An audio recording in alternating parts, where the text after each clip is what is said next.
Friends, welcome back to Akshit natural ಆಕ್ಸ್ YouTube channel. ಹೇಗಿದ್ದೀರಾ friends? ಇವತ್ತು ನೀವು ಎಲ್ಲರೂ ಸೂಪರ್ ಆಗಿದ್ದೀರಾ ಅಂತ ಭಾವಿಸ್ತಾ, ಇವತ್ತು ಗುರುವಾರ ಬೆಳಗ್ಗೆಯಿಂದ ಲಾಗ್ನ ಶುರು ಕೂಡ ಮಾಡಿದ್ದೀನಿ. ಹಾಗೆ ಫ್ರೆಂಡ್ಸ್, ಇವತ್ತಿನ ನನ್ನ ರೂಟೀನ್ ಹೇಗಿರುತ್ತೆ, ಸೊ ಹಾಗೆ ಇವತ್ತು ನಾವು ಒಂದು ಪ್ಲೇಸ್ಗೆ ವಿಸಿಟ್ ಕೂಡ ಕೊಡ್ತಾ ಇದ್ದೀವಿ. ಯಾವುದು ಏನಂತ ನಿಮ್ಮ ಇದನ್ನೆಲ್ಲ ಬರೀ ಶೇರ್ ಮಾಡ್ಕೊಳ್ತಾ ಇದ್ದೀನಿ. ನೀವು ಇದನ್ನು ಕೊನೆಯಲ್ಲಿ ಸ್ಕಿಪ್ ಮಾಡಿ ನೋಡಿ. ನನ್ನ ಚಾನಲ್ಗೆ ನೀವು ಇನ್ನೂ ಸಬ್ಸ್ಕ್ರೈಬ್ ಆಗಿಲ್ಲ ಲೈಕ್ ಸಬ್ಸ್ಕ್ರೈಬ್ ಆಗಿ ಫ್ರೆಂಡ್ಸ್ ಸಪೋರ್ಟ್ ಮಾಡಿ. ಸಿಗೋಣ, ವಿಡಿಯೋನ ಕಂಟಿನ್ಯೂ ಮಾಡ್ತೀನಿ. ಕೊನೆಯಲ್ಲಿ ಸ್ಕಿಪ್ ಮಾಡಿದೆ ನೋಡಿ.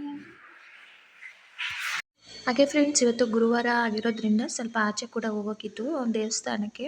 ಸೊ ಹಾಗಾಗಿ ಸ್ವಲ್ಪ ಬೇಗನೆ ಎದ್ದು ಬಾಗಿಲನ್ನ ಒರೆಸ್ಬಿಟ್ಟು ಅದಕ್ಕೆ ಕುಂಕುಮ, ಅರಿಶಿನ ಮತ್ತು ಜೊತೆಗೆ ರಂಗೋಲಿನ ಹಾಕಿ ಮನೆ ಮುಂದೆ ನೀಟಾಗಿ ಕಸ ಹೊಡೆದು ಬಿಡೋಣ, ಒರೆಸ್ಕೊಂಬಿಡೋಣ ಅಂತೇಳಿ ಸ್ವಲ್ಪ ಬೇಗನೆ ಎದ್ದೆ. ಹಾಗೆ ಫ್ರೆಂಡ್ಸ್, ಇನ್ನು ಅಲ್ಲಿ ನನಗೆ ಅನ್ಕಂಫರ್ಟೇಬಲ್ ಆಗುತ್ತೆ, ಅಲ್ಲಿ ಕುತ್ಕೊಳ್ಳಿಕ್ಕೆ ನನಗೆ ಅಷ್ಟು ಈಸಿ ಆಗೋಲ್ಲ. ನಾನು ಈ ಪೊಸಿಷನಲ್ಲೇ ಕುತ್ಕೋಬೇಕಾಗುತ್ತೆ. ಅಂದರೆ ನನಗೆ ಫ್ರೀಯಾಗಿರಬೇಕಿತ್ತು ಮನೆ ಮುಂದೆ ಸ್ವಲ್ಪ ಸ್ಪೇಸು, ಬಟ್ ಸ್ಪೇಸ್ ಕಮ್ಮಿ ಇದೆ. ಅದರಲ್ಲೂ ಪಾಟ್ಗಳನ್ನೆಲ್ಲ ನಾನು ಇಟ್ಟಿರೋದ್ರಿಂದ ಸ್ಪೇಸ್ ಅಂತೂ ತುಂಬಾ ಕಮ್ಮಿ ಇದೆ ಫ್ರೆಂಡ್ಸ್. ಹಾಗಾಗಿ ನಂಗೆ ಅನ್ಕಂಫರ್ಟೇಬಲ್ ಆಗುತ್ತೆ. ಜಾಸ್ತಿ ಹೊತ್ತಲ್ಲಿ ಕುತ್ಕೊಂಡು ರಂಗೋಲಿ ಆಗಲಿ, ಬಾಗಿಲಿಗೆ ಕುಂಕುಮ ಬಳಿಯೋದಾಗಲಿ ನನಗೆ ಸ್ವಲ್ಪ ಕಷ್ಟ ಅನ್ನಿಸ್ತದೆ. ಆದ್ರೂ ಕೂಡ ಮನೆ ಬಾಗಿಲಿಗೆ ಕುಂಕುಮ ಇಟ್ಟು ರಂಗೋಲಿ ಬಿಡೋದು ತುಂಬಾ ಒಳ್ಳೆಯದು ಅಂತೇಳಿ, ಸೊ ನಂಗೆ ಆ ಥರ ಅನ್ಕಂಫರ್ಟೇಬಲ್ ಇದ್ದರೂ ಕೂಡ ನಾನು ಈ ಥರ ರಂಗೋಲಿನೆಲ್ಲ ಹಾಕ್ಕೊಳ್ತಾ ಇರ್ತೀನಿ. ಇನ್ನು ಈ ರಂಗೋಲಿನೆಲ್ಲ ಹಾಕಿ ನಾನು ಸ್ವಲ್ಪ ನನ್ನ ಹಸ್ಬೆಂಡು ಬೇಗ ಬರೋಷ್ಟರಲ್ಲಿ ಅವರು ವರ್ಕಿಗೆ ಹೋಗಿದ್ದಾರೆ. ಸೊ ಬೇಗ ಬರೋಷ್ಟರಲ್ಲಿ ರೆಡಿಯಾಗಿರು, ನಾನು ಬರೋಷ್ಟರಲ್ಲಿ ಅಂತ ಹೇಳಿದರು. ಇನ್ನು ನನ್ನ ಮಗನೂ ಕೂಡ ಎಬ್ಬಿಸ್ಕೋಬೇಕು ನಾನು. ನಾವು ಎಲ್ಲಿಗಾದರೂ ಹೊರಟಿವಂದರೆ ಸ್ವಲ್ಪ ಬೇಗ ಹೋಗಿ ಬೇಗ ಬರ್ಬೋದು. ನಾವು ಎಷ್ಟೇ ಬೇಗ ಹೋದರೂ ಕೂಡ ಲೇಟ್ ಆಗೇ ಆಗುತ್ತೆ. ಸೊ ಹಾಗಾಗಿ ಆದಷ್ಟು ನಾವು ಎಷ್ಟು ಬೇಗ ಹೊರಡ್ತೀವೋ ಅಷ್ಟು ಒಳ್ಳೆಯದು ಅಂತ ಹೇಳಿ ನಾನು ಬೇಗ ಕೆಲಸನ ಮುಗಿಸ್ಕೊಳ್ತಾ ಇದ್ದೀನಿ ಫ್ರೆಂಡ್ಸ್. ಹಾಗೆ ಇನ್ನು ಬಾಗಿಲನ್ನೆಲ್ಲ ಒರೆಸಿರ್ತೀನಲ್ಲ, ನೀರು ವೇಸ್ಟ್ ಮಾಡ್ಲಿಕ್ಕೆ ಬಿಡೋದಿಲ್ಲ. ಯಾಕೆಂದರೆ ಬಿಸಿಲು ಜಾಸ್ತಿ ಇರೋದ್ರಿಂದ ನಾನು ಗಿಡಗಳಿಗೆ ಹಾಕ್ಬಿಡ್ತೀನಿ. ನಮ್ಮ ಮಳೆ ಏನಾದರೂ ಇದ್ದರೆ ನಾನು ಗಿಡಕ್ಕೆ ಹಾಕಕ್ಕೆ ಹೋಗಲ್ಲ.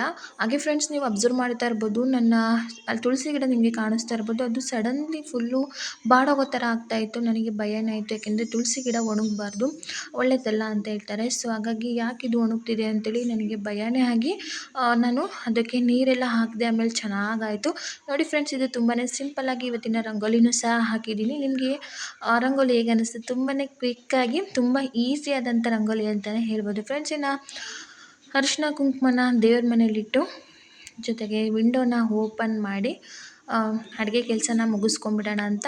ಅಡುಗೆ ಕೆಲಸ ಅಂದರೆ ಏನಿಲ್ಲ ಫ್ರೆಂಡ್ಸ್, ಸ್ವಲ್ಪ ಹಾಲು ಕಾಯಿಸ್ಬೇಕು, ಜೊತೆಗೆ ಕಿಚನ್ ಕ್ಲೀನ್ ಮಾಡ್ಕೋಬೇಕು. ಹಾಗೆ ರಾತ್ರಿ ಯೂಸ್ ಮಾಡಿದಂಥ ಪಾತ್ರೆಗಳನ್ನೆಲ್ಲ ತೊಳೆದಿಡಬೇಕು. ಹಾಗೆ ಇನ್ನು ನನ್ನ ಮಗನೂ ಸಹ ನಾನು ಎಬ್ಬರಿಸ್ಕೊಳ್ತಾ ಇದ್ದೆ. ಯಾಕೆಂದರೆ ಅವನಿಗೂ ಸ್ನಾನ ಮಾಡಿಸ್ಬೇಕು. ಅವನು ಎಬ್ಬರಿಸಿದಷ್ಟು ನಿದ್ದೆ ಮಾಡ್ತಾನೆ. ಯಾಕೆಂದರೆ ಅವನಿಗೆ 11 ಗಂಟೆ ತನಕ ನಿದ್ದೆ ಮಾಡಿ ಅಭ್ಯಾಸ ಆಗಿಬಿಟ್ಟಿದೆ ಅಲ್ವಾ. ನಾನು ಅವನಿಗೆ ಎಷ್ಟೇ ನಿದ್ದೆನ ಹಾಳು ಮಾಡೋಣ, ನಾನು ಊರಿಗೆ ಹೋಗ್ತೀನಿ ಎದ್ದೇಳು ಅಂತ ಎಷ್ಟೇ ಮಾಡಿದ್ರು ನಾನು ಆ ಕಡೆಯಿಂದ ಈ ಕಡೆ ತಿರ್ಕೊಳ್ಳೋದು ಹಂಗೆ ಮಾಡ್ತಾನೆ ಇದ್ದ. ಇನ್ನು ಅವನು ಈ ಥರ ಮಾಡ್ತಿದ್ದಾನಂದರೆ ನನ್ನ ಹಸ್ಬೆಂಡ್ ಬಂದರೆ ಅರ್ಜೆಂಟ್ ಮಾಡ್ತಾರೆ, ಟೈಮ್ ಆಯಿತು ಇನ್ನೂ ಹೊರಟಿಲ್ಲ ಅಂತೇಳಿ. ಸೊ ಹಾಗಾಗಿ ಅವನು ಎಬ್ಬರಿಸೋಣ ಅಂತ ಹೋದೆ, ಬಟ್ ಅವನು ಎದ್ದೇಳಿಲ್ಲ. ಹಾಗೆ ಇನ್ನು ಪಾತ್ರೆ ಎಲ್ಲ ತೊಳ್ಕೊಂಡು ಕಿಚನೆಲ್ಲ ಕ್ಲೀನ್ ಮಾಡೋಷ್ಟರಲ್ಲಿ ಎದ್ದೇಳ್ಬೋದೇನೋ ಅಂತೇಳಿ ನಾನು ಮತ್ತೆ ಬಂದೆ, ಸ್ವಲ್ಪ ಹೊತ್ತು ಮಲಗಲಿ ಅಂತೇಳಿ. ಆಮೇಲೆ ಇಲ್ಲಿ ಪಾತ್ರೆಗಳೆಲ್ಲ ನೀಟಾಗಿ ವಾಶ್ ಮಾಡಿಬಿಡೋಣ. ಜೊತೆಗೆ ಫ್ರೆಂಡ್ಸ್, ರಾತ್ರಿ ನಾನು ಚಿತ್ರಾನ್ನದ ಹುಡಿ ಮಾಡ್ಕೊಂಡಿದ್ದೆ, ಚಿತ್ರಾನ್ನದ ಗೊಜ್ಜು ಮಾಡ್ಕೊಂಡಿದ್ದೆ ರೈಸಿಗೆ. ನನಗೆ ಯಾವುದು ತಿನ್ನೋಕ್ಕಾಗಲ್ವಲ್ಲ, ಅದನ್ನು ಫೋರ್ಸಿ ನಾನು ತಿನ್ನೋಕ್ಕೆ ಹೋಗಲ್ಲ. ತಿನ್ನೋಕ್ಕಾಗದಿರೋದನ್ನ ತಿನ್ನೋಕೆ ಕೂತ್ಕೊಂಡ್ರೆ ಅಂತೂ ವಾಮೆಂಟ್ ಆಗಿಬಿಡುತ್ತೆ, ಕಣ್ಣಲ್ಲೆಲ್ಲ ನೀರು ತುಂಬ್ಕೊಂಡ್ಬಿಡುತ್ತೆ. ಸೊ ನನಗೆ ಯಾವ್ದು ಇಷ್ಟನೋ ಆ ಥರ ಚಿತ್ರಾನ್ನದ ಹುಳಿ ಮಾಡ್ಕೊಂಡ್ರೆ ತಿನ್ಕೊಬೋದು ಅಂತೇಳಿ ನಾನು ಒಣಮೆಣ್ಸಿನ್ಕಾಯಿನ ಯೂಸ್ ಮಾಡಿಕೊಂಡು ರಾತ್ರಿ ಚಿತ್ರಾನ್ನದ ಹುಳಿ ಕೂಡ ಮಾಡ್ಕೊಂಡಿದ್ದೆ. ಈಗ ನಾನು ಸ್ವಲ್ಪ ಕ್ವಿಕ್ಕಾಗಿ ಮನೆ ಕೆಲಸನ ಮುಗಿಸ್ಕೊಳ್ತೀನಿ.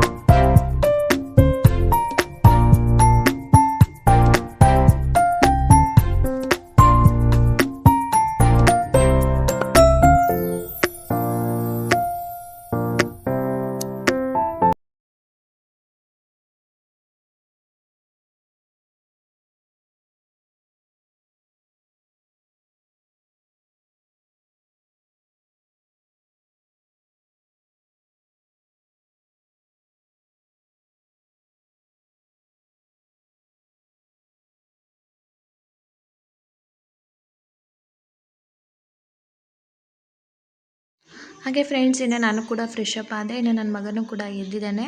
ಇನ್ನು ನನ್ನ ಹಸ್ಬೆಂಡ್ ಕೂಡ ಬಂದರು, ಅವರು ಕೂಡ ಫ್ರೆಶ್ ಅಪ್ ಆಗ್ತೀನಿ ಅಂತೇಳಿ ಹಾಗೆ ಹಾಲು ಕೂಡ ತೊಗೊಂಬಂದಿದ್ರು. ಸೊ ಹಾಗಾಗಿ ಹಾಲು ಕೂಡ ಕಾಯಿಸ್ಕೊಂಬಿಟ್ಟು ಇನ್ನೇನು ನಾವು ಹೊರಡೋಷ್ಟರಲ್ಲಿ ಲೇಟ್ ಆಗೇ ಆಗುತ್ತೆ. ನನಗಂತೂ ಮಾರ್ನಿಂಗ್ ಹೊತ್ತು ತುಂಬಾ ಹೊಟ್ಟೆ ಹಸಿವಾಗ್ತಾ ಇರುತ್ತೆ ಫ್ರೆಂಡ್ಸ್. ಹಾಗಾಗಿ ನಾನು ಹಾಲು ಕಾಯಿಸ್ಕೊಂಡು ಬಿಸ್ಕೆಟ್ ತಿನ್ಕೊಂಬಿಡೋಣ, ಜೊತೆಗೆ ಅಲ್ಲಿ ಹೋದ್ಮೇಲೆ ಎಷ್ಟೊತ್ತಾಗುತ್ತೆ ಏನೋ ಊಟಕ್ಕೆ ಆಗಲಿ ತಿಂಡಿಗೆ ಅಂತೇಳ್ಬಿಟ್ಟು ನಾವು ಸ್ವಲ್ಪ ಒಂದೆರಡು ಮೂರು ಬಿಸ್ಕೆಟ್ ತಿಂದ್ಕೊಂಡು ಹಾಲು ಕಾಯಿಸ್ಕೊಂಡು ಕೊಟ್ಬಿಡೋಣ ಅಂತೇಳಿ. ಹಾಗೆ ನನ್ನ ಮಗನೂ ಉಪವಾಸ ಇರಬೇಕಾಗುತ್ತಲ್ಲ, ಸೊ ಹಾಗಾಗಿ ನಾನು ಹಾಲನ್ನ ಕಾಯಿಸ್ಕೊಳ್ತಾ ಇದ್ದೀನಿ. ಹಾಗೆ ಫ್ರೆಂಡ್ಸ್ ನಾನು ಹಾಲಿನ ಜೊತೆಗೆ ಬಿಸ್ಕೆಟು ಜೊತೆಗೆ ಬ್ರೆಡ್ ಇದ್ವು, ಬ್ರೆಡ್ ತಂದು ಕೊಟ್ಟಿರ್ತಾರೆ ನನಗೆ. ಬೆಳಿಗ್ಗೆ ಹೊತ್ತು ಈ ಪ್ರೆಗ್ನೆನ್ಸಿ ಟೈಮಿಂದ ಮಾರ್ನಿಂಗ್ ಹೊತ್ತು ತುಂಬಾ ಹಶ್ವಾಗ್ತಿರುತ್ತೆ. ಆ ಹಶ್ವಿಗೆ ಅರ್ಧ ವಾಮಿಟಿಂಗ್ ಸೆನ್ಸೇಷನ್ ಜಾಸ್ತಿ ಇರುತ್ತೆ ನಂಗೆ ಮಾರ್ನಿಂಗ್ ಟೈಮು. ಸೊ ಹಾಗಾಗಿ ಬ್ರೆಡ್ಡು ಬಿಸ್ಕೆಟು ಎನಿ ಟೈಮ್ ಇದ್ದೇ ಇರುತ್ತೆ. ಸೊ ಹಾಗೆ ಇನ್ನು ಮಾರ್ನಿಂಗು ಬ್ರೆಡ್ಡು ಹಾಲು ಬಿಸ್ಕೆಟ್ ಕೂಡ ರೆಡಿ ಆಯಿತು. ಇನ್ನು ನನ್ನ ಮಗನಿಗೆ ತಿನ್ಬಾ ಅಂತ ಕರಿತಾ ಇದ್ದೀನಿ. ಅವನಿಗೆ ತುಂಬಾ ಸಿಂಪಲ್ಲಾಗಿ ಡ್ರೆಸ್ನ ಕೂಡ ಹಾಕಿದ್ದೀನಿ ಫ್ರೆಂಡ್ಸ್. ಯಾಕೆಂದರೆ ತುಂಬಾ ತಲೆ ಹರಟೆ. ವೈಟ್ ಈ ಥರ ಕ್ಲಾತ್ ಏನಾದರೂ ಹಾಕಿದ್ರೆ ತುಂಬ ಬೇಗ ಹಾಳು ಮಾಡ್ಕೊಂಡ್ಬಿಡ್ತಾನೆ. ಸೊ ಹಾಗಾಗಿ ತುಂಬಾ ಸಿಂಪಲ್ಲಾಗಿ, ಹಾಗೆ ನಾವು ಇರೋ ನಿಯರ್ ಪ್ಲೇಸಲ್ಲೇ ಇದೆ ಅದು. ಹಾಗೆ ಫ್ರೆಂಡ್ಸ್ ನಿಮ್ಗೆ ಎಲ್ರಿಗೂ ಗೊತ್ತಿದೆ ಅನಿಸುತ್ತೆ ಅದು ಪ್ಲೇಸು. ಸೊ ಯಾವುದು ಅಂತಂದರೆ ನಾವು ಜೇನ್ಕಲ್ಲಿಗೆ ಹೋಗ್ತಾ ಇದ್ದೀವಿ. ಜೇನ್ಕಲ್ಲಿಗೆ ಹೋಗಿ ಸ್ವಲ್ಪ ನಮಸ್ಕಾರ ಮಾಡಿಕೊಂಡು ಹಾಗೆ ಫ್ರೆಂಡ್ಸ್ ಅಲ್ಲಿನ ಊಟದ ಫೆಸಿಲಿಟಿ ಕೂಡ ಇರುತ್ತೆ. ನನಗೆ ತುಂಬ ದಿವಸದಿಂದ ಅಲ್ಲಿಗೆ ಹೋಗಬೇಕು. ಅಲ್ಲಿನ ಊಟ ಅಂದರೆ ನಂಗೆ ತುಂಬಾ ಇಷ್ಟ. ಯಾರಿಗೆಲ್ಲ ಜೇನ್ಕಲ್ಲಲ್ಲಿ ಜೇನ್ಕಲ್ ಸಿದ್ದೇಶ್ವರ ಸ್ವಾಮಿ ದೇವಸ್ಥಾನ ಇದೆಯಲ್ಲ ಅರಸೀಕೆರೆ, ಯಾರಿಗೆಲ್ಲ ಗೊತ್ತಿದೆ ಹಾಗೆ ಅಲ್ಲಿನ ಊಟ ಯಾರಿಗೆಲ್ಲ ಇಷ್ಟ ಅಂತ ನನಗೆ ಕಮೆಂಟ್ ಮಾಡಿ. ಸೊ ನನ್ನ ಹಸ್ಬೆಂಡ್ಗೆ ತುಂಬ ದಿವಸದಿಂದ ಹೇಳ್ತಾಯಿದ್ದೆ ಅಲ್ಲಿಗೆ ಹೋಗಿ ಊಟ ಮಾಡಬೇಕು ಅಂತೇಳಿ. ಅದಕ್ಕೆ ಈ ಥರದೊಂದು ಆಸೆ ನನಗೆ, ಹೋಗಿ ಬಂದುಬಿಡೋಣ ಬಿಡಮ್ಮ ಅಂತೇಳಿ ಅವರು ಕೂಡ ಫ್ರೀ ಟೈಮ್ ಮಾಡಿಕೊಂಡು ಆವತ್ತಿನ ದಿನ ಹೊರಟ್ವು. ಹಾಗೆ ನನ್ನ ಮಗನಿಗೆ ತುಂಬಾ ಸಿಂಪಲ್ಲಾಗಿ ಡ್ರೆಸ್ ಕೂಡ ಮಾಡಿದ್ದೀನಿ. ಮಕ್ಕಳಿಗೆ ತುಂಬ ಒಂಥರ ತುಂಬ ಡಿಫ್ರೆಂಟಾಗಿ ಜೀನ್ಸ್ ಆ ಥರ ಕ್ಲಾತ್ ಹಾಕಿದ್ರೆ ಅವರಿಗೆ ಅನ್ಕಂಫರ್ಟೇಬಲ್ ಇರೋಲ್ಲ. ಈ ಥರ ಆಟಾಡೋ ಮಕ್ಕಳಿಗೆಲ್ಲ ಈ ಥರ ಡ್ರೆಸ್ಗಳೇ ಬೆಟ್ರ್ ಆಪ್ಷನು. ಏನಾದರೂ ಫಂಕ್ಷನ್ ಇದ್ದರೆ ಬೇಕಿದ್ರೆ ವೇರ್ ಮಾಡ್ಬೋದು ಅಂತೇಳಿ ನಾನು ತುಂಬ ಸಿಂಪಲ್ಲಾಗಿರೋ ಡ್ರೆಸ್ನ ಕೂಡ ಹಾಕಿದ್ದೀನಿ. ಇನ್ನು ನನ್ನ ಮಗನ ನೋಡಿ, ಅವನು ಬಿಸ್ಕೆಟು ಹಾಲು ಅಂದರೆ ಹಾಲೇ ಕುಡಿಯೋಲ್ಲ ಅವನು, ಜಸ್ಟ್ ಟಿಪ್ ಮಾಡಿ ತಿನ್ಕೊತಾನೆ ಅಷ್ಟೇ. ನಾನು ಬ್ರೆಡ್ನ ತಿನ್ಕೊಳ್ತಾ ಇದ್ದೀನಿ. ಹಾಗೆ ಫ್ರೆಂಡ್ಸ್ ಇನ್ನೇನು ಹೊರಡ್ತೇವೆ.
ಹಾಗೆ ಫ್ರೆಂಡ್ಸ್ ಇನ್ನು ಅರಸೀಕೆರೆಗೆ ಬಂದ್ವು ಆಟೋದಲ್ಲಿ, ನಮ್ಮದೇ ಆದ ಆಟೋದಲ್ಲಿ ಬಂದು ಅರಸೀಕೆರೆಗೆ ಬಂದಮೇಲೆ ನನ್ನ ಹಸ್ಬೆಂಡು ಕರ್ಪೂರ ಹಣ್ಣುಕಾಯಿ ತೊಗೊತೀನಿ ಅಂತ ಹೋದ್ರು. ಹಾಗೆ ನನಗೆ ಹೂವು ತೊಗೊಂಬರ್ತೀನಿ ಅಂತ ಹೋದರು. ನನ್ನ ಮಗ ನನಗೆ ವೀಡಿಯೋ ಮಾಡಲಿಕ್ಕೆ ಕೊಡಲಿಲ್ಲ. ಆ್ಯಕ್ಚುಲಿ ಇದೆಲ್ಲ ಕ್ಯಾಪ್ಚರ್ ಮಾಡಿರೋದು ಅವನೇ. ವೀಡಿಯೋ ಮಾಡೋಕ್ಕೆ ಬಿಡೋಲ್ಲ ಫ್ರೆಂಡ್ಸ್, ತುಂಬ ನನ್ನ ಮೊಬೈಲ್ ಇಟ್ಕೊಂಡ್ರೆ ನಾನೇ ವೀಡಿಯೋ ಮಾಡ್ತೀನಿ ಅಂತ ಬಂದುಬಿಡ್ತಾನೆ. ಹಾಗೆ ಇನ್ನು ಬೇಕ್ರಿಲಿ ಏನಾದರೂ ತೊಗೊಳ್ಳೋಣ ಅಂಥೇಳಿ ಒಂದೆರಡು ಬಿಸ್ಕೆಟ್ ತಿಂದ ಅಷ್ಟೇ. ಸೊ ಹಾಗಾಗಿ ಹೊಟ್ಟೆ ಹಶ್ವಾಗಿ ಮಕ್ಕಳಿಗೆ ಅಂದರೆ ನನ್ನ ಮಗ ಏನಂದರೆ ಹೊಟ್ಟೆ ಹಶ್ವಾದ್ರೂ ಹೇಳಲ್ಲ ಅವನು, ಅದು ನಾವೇ ಅರ್ಥ ಮಾಡಿಕೊಂಡು ಅವನಿಗೆ ತಿನ್ನಿಸ್ಬೇಕಾಗುತ್ತೆ. ಸೊ ಹಾಗಾಗಿ ಬೇಕ್ರಿಲಿ ಏನಾದರೂ ತರ್ತೀನಿ ಅಂತೇಳಿ ನನ್ನ ಹಸ್ಬೆಂಡು ಕರ್ಕೊಂಡೋಗಿ ಬೇಕ್ರಿಲಿ ಕೊಡಿಸ್ಕೊಂಬಂದರು. ಫೈನಲಿ ಫ್ರೆಂಡ್ಸ್ ನಾವು ಜೇನ್ಕಲ್ಲು ಸಿದ್ದೇಶ್ವರ ಸ್ವಾಮಿ ಬೆಟ್ಟಕ್ಕೆ ತಲುಪಿದ್ವಿ. ನಾನು ಇಷ್ಟು ವರ್ಷ ಆದ್ರೂ ನಾನು ಬೆಟ್ಟನೇ ಹತ್ತಿಲ್ಲ. ಮದುವೆಯಾಗಿ ಇಷ್ಟು ವರ್ಷ ಆಯಿತು ಫ್ರೆಂಡ್ಸ್, ಬೆಟ್ಟ ಹತ್ತಿಲ್ಲ. ನೋಡೋಣ ನೆಕ್ಸ್ಟ್ ಟೈಮು 4 ಮೆಂಬರ್ಸ್ನ ಬೆಟ್ಟ ಹತ್ತಬೇಕಂತ ಏನಾದರೂ ಇದೆ ಅನಿಸುತ್ತೆ. ಸೊ ಹಾಗಾಗಿ ನೆಕ್ಸ್ಟ್ ಟೈಮ್ ಬೇಬಿ ಬರ್ತ್ ಆದಮೇಲೆ ಬಂದು ಬೆಟ್ಟ ಹತ್ತೋಣ ಅಂತ ಅಂದ್ಕೊಂಡಿದ್ದೀನಿ ನಾನು. ಹಾಗೆ ಫ್ರೆಂಡ್ಸ್ ಇನ್ನು ಇಲ್ಲಿ ಬಂದು ಕರ್ಪೂರನ ಹಚ್ಚಿ ಹಾಗೆ ದೇವಸ್ಥಾನ ನಮಸ್ಕಾರನೂ ಕೂಡ ಮಾಡಿಕೊಂಡು ಈ ಸ್ಥಿತಿಲಿ ಬೆಟ್ಟ ಹತ್ತಕ್ಕಾಗಲ್ಲ. ಸೊ ಹಾಗಾಗಿ ನನ್ನ ಹಸ್ಬೆಂಡು ಇಲ್ಲೇ ಕರ್ಪೂರ ಹಚ್ಚಿ ಇಲ್ಲೇ ಕೈ ಮುಕ್ಕೊಂಡು ಹೋಗೋಣ ಅಂತ ಹೇಳ್ಬಿಟ್ಟು ಇಲ್ಲಿ ಕರ್ಪೂರನ ಹಚ್ತಾ ಇದ್ದೀವಿ ಫ್ರೆಂಡ್ಸ್. ತುಂಬಾ ಇದು ಟೂರಿಸ್ಟ್ ಪ್ಲೇಸ್. ನನಗಂತೂ ಈ ಪ್ಲೇಸ್ ಇದೆಯಲ್ಲ ತುಂಬಾ ಇಷ್ಟ ನನಗಂತೂ ಸಿಕ್ಕಾಬಟ್ಟೆ. ನಾವಿರೋ ಪ್ಲೇಸಿಗೆ ಟಿಪ್ಟೂರಿಂದ ಅರಸೀಕೆರೆ ನಿಯರ್ ಆಗುತ್ತೆ ಅಂಥೇಳಿ ಬಂದ್ವಿ. ನನ್ನ ಹಸ್ಬೆಂಡು ಯಾಕೋ ತುಂಬ ದಿವಸದಿಂದ ಆಸೆ ಮಾಡ್ತಿದ್ದೀಯ ಅಂಥೇಳಿ ಕರ್ಕೊಂಡ್ರು. ಅಲ್ಲಿ ದರ್ಶನ ಮುಗಿಸ್ಕೊಂಡು ಸ್ವಲ್ಪ ಹೊತ್ತು ಅಲ್ಲೇ ಇದ್ವಿ ಫ್ರೆಂಡ್ಸ್. ಅಲ್ಲೇ ಇದ್ದ ನಂತರದಲ್ಲಿ ನಾವು ಊಟನ ಮುಗಿಸ್ಕೊಂಡು ಬರೋಣ ಅಂಥೇಳಿ ಊಟಕ್ಕೂ ಸಹ ನಾವು ಹೊರಟು. ಹಾಗೆ ಫ್ರೆಂಡ್ಸ್ ಇನ್ನು ಊಟನ ಮುಗಿಸ್ಕೊಂಡು ರಿಟರ್ನ್ ಕೂಡ ಆದ್ವಿ. ಅಷ್ಟರಲ್ಲಿ ಇನ್ನು ಅಲ್ಲಿಂದ ಬಂದು ಡ್ರೆಸ್ ಚೇಂಜ್ ಮಾಡಿಕೊಂಡು ಹಾಗೆ ಇನ್ನು ನಾನು ಅವತ್ತು ಫ್ಲಿಪ್ಕಾರ್ಟಲ್ಲಿ ಆರ್ಡ್ರ್ ಮಾಡಿದ್ದೆ ಅಂತ ನಿಮ್ಮೊಂದಿಗೆ ಶೇರ್ ಮಾಡಿದ್ನಲ್ವ ಫ್ರೆಂಡ್ಸ್ ಹಿಂದಿನ ಲಾಗಲ್ಲಿ. ಅದು ನಾನು ಫ್ಲಿಪ್ಕಾರ್ಟಿಂದ ಈ storage container, kitchen storage container ನಾನು ಆರ್ಡರ್ ಮಾಡಿದ್ದೆ. 12 ಬಾಕ್ಸಸ್ ಇತ್ತು. 510 ರುಪೀಸು. ಸೊ 509 ಬಟ್ 510 ರೂಪಾಯಿ ಕೊಟ್ಟಿದ್ದೆ ಫ್ರೆಂಡ್ಸ್. ಸೊ ಹಾಗೆ ಇನ್ನು ಓಪನ್ ಮಾಡೋಣ ಅಂಥೇಳಿ ಕೂತ್ಕೊಂಡಿದ್ವು. ಇನ್ನು ನನ್ನ ಮಗ ಅದನ್ನು ಓಪನ್ ಮಾಡೋ ತನಕ ಅವನಿಗೆ ಸಮಾಧಾನವೇ ಇಲ್ಲ ಫ್ರೆಂಡ್ಸ್. ಅದೇ ಹೀಗೆ ಮತ್ತು ಇದ್ರ ಕ್ವಾಲಿಟಿ ವೈಸ್ ಹೇಗಿತ್ತು ಅಂತಂದರೆ ಕ್ವಾಲಿಟಿ ವೈಸ್ ತುಂಬಾ ಚೆನ್ನಾಗಿತ್ತು. ಬಟ್ ಇನ್ನೊಂದು ವಿಷಯ ನಂಗೆ ತುಂಬಾ ಬೇಜಾರಾಯಿತು ಫ್ರೆಂಡ್ಸ್. ಎಂತ ಗೊತ್ತಾ, ಅವ್ರು 12 ಬಾಕ್ಸಲ್ಲಿ 2 ಬಾಕ್ಸಿಂದು ಇದು ಮುಚ್ಚಳನೇ ಕಳಿಸಿಲ್ಲ. ಕ್ಲೋಸಿಂಗ್ ಮುಚ್ಚಳನೇ ಕಳಿಸಿಲ್ಲ. ನಂಗೆ ತುಂಬಾ ಬೇಜಾರಾಯಿತು. ಎಷ್ಟು ಆಸೆ ಪಟ್ಟು ಮಾಡಿರ್ತೀವಿ, ಬಟ್ ಇದೊಂದು ಈ ಥರ ಮಿಸ್ ಮಾಡಿದ್ರೆ ತುಂಬಾ ಬೇಜಾರಾಗುತ್ತೆ. ಸೊ ಫೈನಲಿ ನಾನು ಈ ಥರ ಸ್ಟೋರೇಜ್ ಮಾಡ್ಕೊಂಡಿದ್ದೀನಿ ಫ್ರೆಂಡ್ಸ್. ಹೇಗಿದೆ ಅಂತೇಳಿ ಸ್ವಲ್ಪ ಲೈಟಾಗಿ ಕಿಚನ್ನ ಸ್ವಲ್ಪ ಚೇಂಜಸ್ ಮಾಡಿದ್ದೀನಿ ಅಷ್ಟೇ. ಲುಕ್ ವೈಸ್ ಚೆನ್ನಾಗಿ ಕಾಣುತ್ತೆ ಅಂತೇಳಿ. ನಿಮಗೆ ಇದು ಹೇಗೆ ಅನಿಸ್ತು ಅಂತೇಳಿ ಕಮೆಂಟ್ ಮಾಡಿ. ಹಾಗೆ ಫ್ರೆಂಡ್ಸ್ ಇದಾಗಿತ್ತು ನನ್ನ ಇವತ್ತಿನ ಲಾಗ್. ನಿಮಗೆ ಇವತ್ತಿನ ವಿಡಿಯೋ ಇಷ್ಟ ಆದರೆ ವಿಡಿಯೋಗೊಂದು ಲೈಕ್ ಮಾಡಿ, ಶೇರ್ ಮಾಡಿ, ಕಮೆಂಟ್ ಮಾಡಿ, ಸಬ್ಸ್ಕ್ರೈಬ್ ಆಗಿ. ಸಿಗೋಣ ನೆಕ್ಸ್ಟ್ ಲಾಗ್ನೊಂದಿಗೆ. ಅಲ್ಲಿವರೆಗೂ ನಿಮಗೆಲ್ಲರಿಗೂ ಬಾಯ್.